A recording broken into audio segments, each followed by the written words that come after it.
Fala rapaziada, tudo bem com vocês? Aqui é o professor Luiz Fernando e esse é o canal Matemática e Física nível Easy. Sejam todos muito bem-vindos. Essa é uma videoaula de física no qual a gente vai abordar os conceitos básicos da óptica geométrica, a óptica que vai estudar a luz e os fenômenos luminosos, que estuda a luz e fenômenos luminosos, né? Que não se preocupe, sem se preocupar com a natureza delas, diga-se de passagem. Então vem comigo. Vamos ler isso aqui, ó. Vamos acompanhar. Óptica é a parte da física que estuda a luz e os fenômenos luminosos. Seu desenvolvimento se deu com a publicação da teoria corpuscular da luz por Isaac Newton, teoria que admitia que a luz é formada por um feixe de partículas.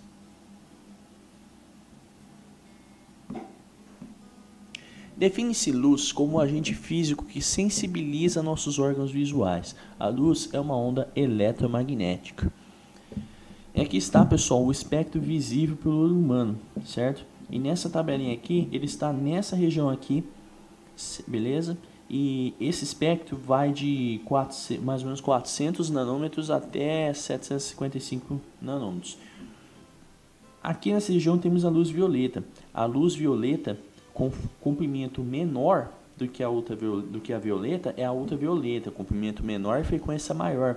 A luz ultravioleta, que por exemplo temos os raios de sol, né? E aqui uma onda com comprimento maior do que a luz vermelha é chamada de onda infravermelha, beleza? Comprimento maior, frequência menor. Aqui temos alguns exemplos aqui como micro-ondas, ondas de radar, ondas de rádio, etc.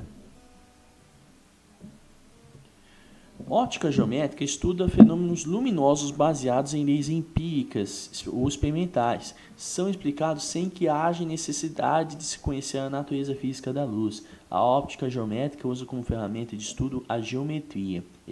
Ou seja, a óptica, além de usar a geometria para estudar os fenômenos luminosos, ela não se preocupa com a natureza da luz. Raios de luz são linhas que representam a direção e o sentido de propagação da luz. A ideia de raios de luz é puramente teórica e tem como objetivo facilitar o estudo. Então, raios de luz são linhas imaginárias que representam a direção de propagação dessa luz. Uma vela, por exemplo, você percebe bem como é que a luz vinda desse fogo se propaga. Se propaga em uma direção radial, né? E aqui temos um feixe de luz, né, provocado pela... Feixes de luz são conjuntos de raios de luz, na verdade. Todos esses vetores imaginários são raios de luz e o conjunto desses raios de luz se chama feixe de luz. E aqui está uma lanterna, né, e a gente percebe bem como que a luz se propaga. Os feixes luminosos ou pincéis luminosos podem ser classificados em convergente, divergente ou cilíndrico. Feixes convergentes são aqueles que partem, né, para um único ponto, beleza? Temos aqui esses raios de luz, eles todos estão partindo para um único ponto aqui. Feixes divergentes são aqueles que partem de um ponto. No caso, esse semáforo vermelho, né, daqui parte a luz, cada um para sua direção. E aqui temos os feixes cilíndricos, né, que partem de fontes de luz cilíndricas. E sempre são paralelos, né, como a gente pode perceber, os raios de luz são paralelos aqui nesse caso. Fontes de luz são corpos capazes de emitir luz, seja dela própria ou refletida, e podem ser classificadas em fontes de luz primária ou luminosas, são fontes de luz que emitem luz própria. Incandescentes, quando emitem luz a altas temperaturas. Por exemplo, o sol, a chama de uma vela, lâmpadas de filamento são incandescentes porque emitem luz a altas temperaturas, né? São exemplos de fontes luminosas que têm uma luz própria.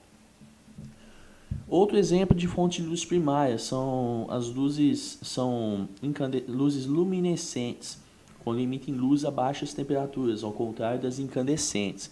Fontes de luz primária e luminescentes podem ser fluorescentes ou fosforescentes.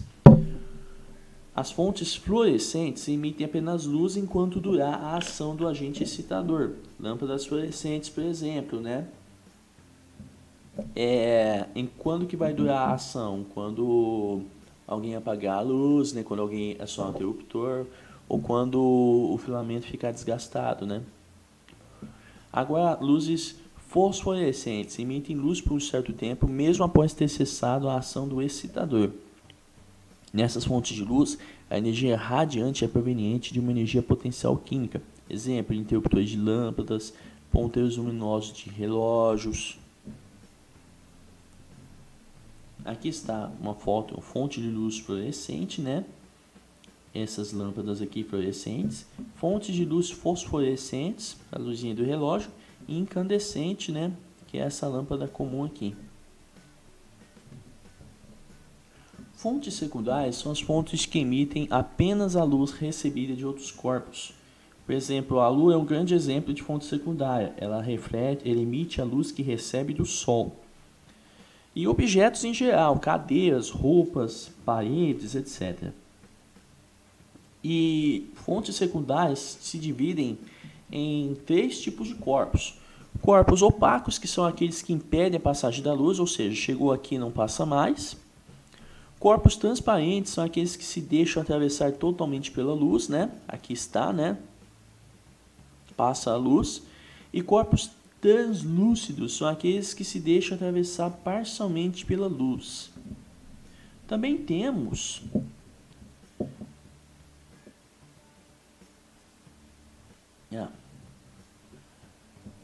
aqui essa é a aqui essa velocidade de rotação da Aqui, pessoal, existe uma coisinha chamada ano-luz.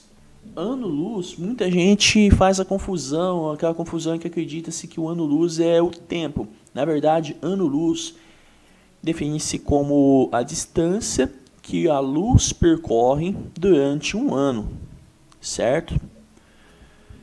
E aí a gente usa a fórmula da velocidade média, né? É o deslocamento dividido pelo intervalo de tempo, né? Sobre.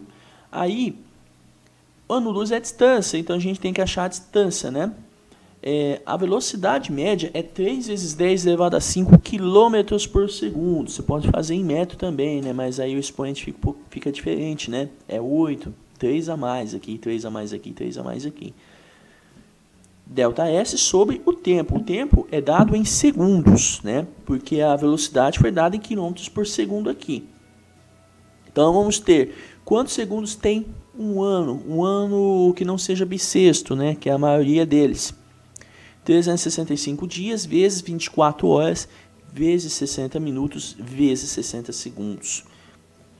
E aí, multiplicando nos dois lados por esse cara aqui, por resultado disso aqui, vamos ter 9,5 vezes 10 elevado a 13 quilômetros, beleza? Então, o ano-luz é 9,5 vezes 10 elevado a 13 quilômetros. É uma distância muito grande que a luz é capaz de percorrer em um ano, sendo a velocidade da luz no vácuo, né? Em um ano no vácuo. Considerando aqui, ó, eu até antecipei para vocês, né? C, que é a constante da velocidade da luz. No vácuo, né? 3 vezes 10 a quinta quilômetros por segundo, que é 3 vezes 10 elevado a oitava metros por segundo. E a distância, né? A luz, dando luz, né? Unidade de distância utilizada na astronomia, que é a distância percorrida pela luz no vácuo em um ano terrestre, 365 dias. Aqui, galera, temos aqui 3 fenômenos estudados pela ótica geométrica, que são reflexão, refração e a absorção. E a reflexão da luz pode ser regular ou difusa. Voltando aqui, reflexão é aquele fenômeno no qual a luz incide num corpo ou no meio, né? E retorna para a sua origem, né? Retorna na direção de sua origem. Essa aqui é a reflexão. Isso aqui é uma reflexão regular, certo? Em que a direção vai continuar sendo preservada, né? E a reflexão difusa, né? É aqui uma nuvem, por exemplo, né? Ou um corpo pode ser qualquer meio irregular, beleza? E aqui, os raios de luz perdem a direção no qual não tem a mesma direção que incidiram no meio, né? Então, mudando de direção depois da reflexão.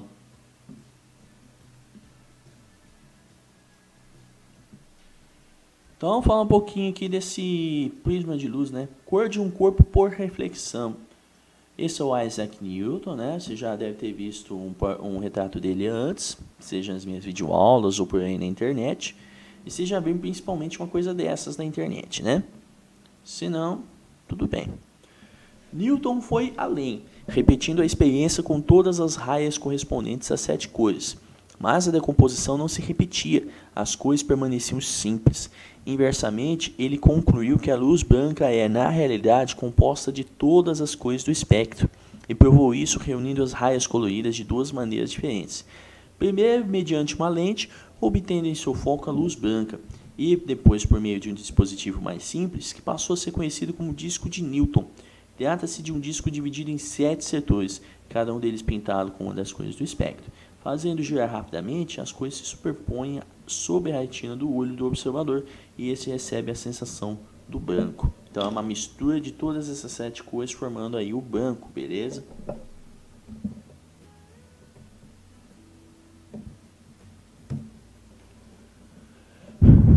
E aqui, pessoal, temos aqui a capa de uma obra dele, né? Óticas ou um tratamento de reflexões, infrações, inflexões e cores da luz. Também 2 tratamentos da disperse e magnitude de figuras curvilineares. Foi escrito em Londres, né? Essa aqui é uma impressão, né? Esse é o prisma que a gente estava falando, né? E essa é a assinatura do Isaac Newton, do Sir Isaac Newton. Beleza? Aqui, se o objeto é azul, né, temos aqui as cores do espectro, a cor refletida sai azul. É a respectiva cor do objeto. Agora vamos para os princípios da ótica geométrica. A cor refletida, pessoal, é a cor que a gente vê, né? Se o objeto for azul, a luz, essa luz aqui com todas essas cores, que forma a luz branca, né, incide sobre esse objeto e aqui obtém-se o resultado que é nítido na retina do olho humano. Beleza? Princípios da ótica geométrica. Princípio da propagação retiniana da luz diz que no meio homogêneo e transparente, a luz se propaga em linha reta. Por consequência, nós temos aqui uma ponte pontual, né? Temos um objeto que vai produzir uma sombra, que é essa daqui, sobre um outro objeto aqui. Por conta da propagação retilínea, nós temos a sombra e a penúria. Por conta desse princípio, nós temos a sombra e a penumbra. Essa é a penumbra aqui, pessoal. Essa aqui é a penumbra, pessoal. E aqui fica a sombra. Temos uma fonte extensa, né, que não é uma fonte pontual, uma fonte que tem um tamanho que não seja desprezível. Produz luz, incide nesse objeto e assim vai formar uma sombra aqui. E por volta dessa sombra temos a penumbra. Outro grande exemplo disso aqui é a eclipse lunar, como vocês podem ver, né? A luz solar incide na Terra, né? Do planeta Terra. Essa região é a umbra, beleza? E aqui temos a penumbra, né? E a Lua fazendo a sombra. Aqui uma outra situação, pessoal. O Sol vai incidir sobre a Lua. Aqui nós temos a sombra, esse pequeno ponto preto é a sombra da Lua. E aqui por volta temos a penumbra. E aqui entre a Lua e a sombra que ela projeta temos a umbra. E aqui esse azul é a órbita da Terra. Órbita da Lua em torno do Sol, da Terra, beleza? E aqui temos o comportamento, né, que conforme a rotação da Terra em torno do seu próprio eixo, né? E vão passando-se o tempo, né? E aqui dá para perceber como é o comportamento da sombra da Lua, né, com o passar do tempo.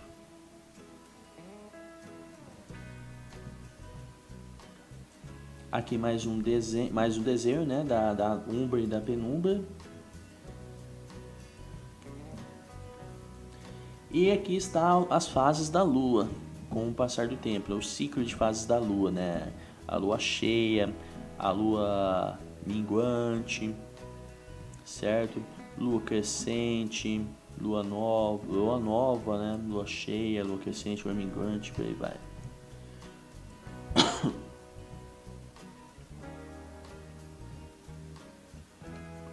Aqui temos uma outra curiosidade, né? O plano da órbita da Lua está inclinado 5,2 graus em relação ao plano da órbita da Terra. Portanto, só ocorrem eclipses quando a Lua está na fase de lua cheia ou nova e quando o Sol está sobre a linha dos nodos, que é a linha de interseção do plano da órbita da Terra em torno do Sol com o plano da órbita da Lua em torno da Terra. E aqui, galera, temos o perigeu, né, que é o ponto mais próximo que a Lua pode estar em relação à Terra, né? E aqui o apogeu, que é o ponto mais distante da Lua em relação à Terra, vocês podem ver. E aqui existe uma inclinação, né, do plano da órbita da Lua, como vocês podem ver, uma pequena inclinação de 5,2 graus quase, né, em relação ao plano da órbita do Sol. E os nós aqui, que são as interseções entre as órbitas da Lua em torno da Terra e da Terra em torno do Sol. Olha que interessante.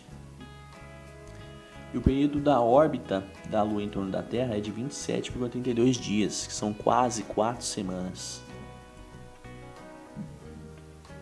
Por isso que o ciclo lunar dura as 4 semanas, dura aproximadamente 4 semanas. Agora vamos para outro princípio, o princípio da reversibilidade dos raios de luz. O caminho seguido pela luz independe do sentido de propagação. Não importa qual o sentido do caminho mesmo, né? Tem aqui princípio da independência dos raios de luz. Um raio de luz, ao cruzar com o outro, não interfere na sua propagação. Eis aqui o exemplo, né, pessoal? Temos 2 holofotes, raios de luz se propagando e nada interfere na propagação. E essa, pessoal, foi mais uma videoaula. Se vocês gostaram, se vocês aprenderam, se vocês curtiram, deixa o like, se inscrevam, ative o sininho, compartilhe com seus amigos, com seus colegas, com os seus professores, beleza? De segunda a sexta, às 10 da manhã, sempre teremos videoaulas de matemática ou de física no meu canal, beleza? Um forte abraço a todos. Fui!